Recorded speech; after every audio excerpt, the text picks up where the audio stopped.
Hey guys, what's up? Long time no see. I'm here to break down my one of my recent projects. I think I did this like a month or 2 months ago.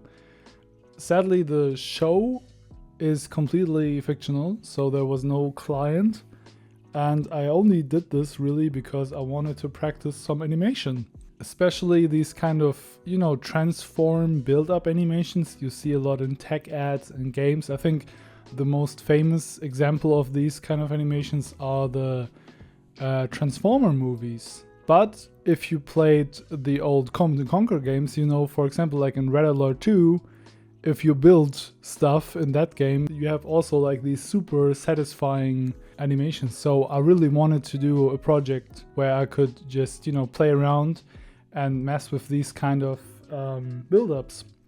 So I came up with this show called Humanoid. Obviously, the heart of this is the skull, right? And the modeling process, basically I just extruded faces and I had like a solidify and a sub-D modifier on top. So it was really cool because you had like a very few faces, so it was really easy to, change stuff and come up with new ideas very quickly without having this kind of like, I don't know, I don't model much. I don't know that much about modeling either, but it's the worst when you have like these heavy models with like 1 quadrillion polygons. This workflow is really cool because you really only work with the smallest amount you need. And to make this a really nice techie animation, I needed lots of small parts so that I could like animate separately over time and then kind of basically parent them together. So like nuts, screws, like engine parts, cog wheels, that kind of stuff. And in the beginning I thought like, okay, I'm just gonna model everything by myself. This is gonna be a great like animating and modeling practice.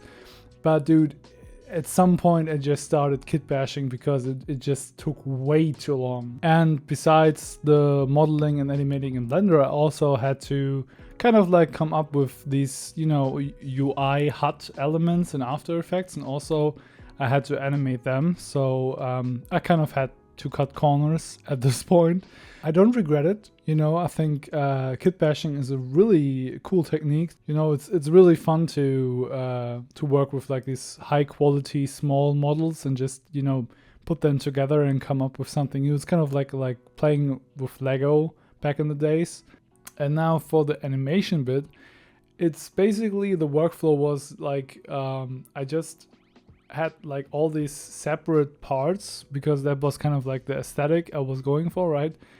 You just animate one part and then you parent another part to it, and you use that initial animation of the first part to kind of like pick up that motion and just you make kind of like a follow through, and you just animate every piece one by one and just kind of like put them together.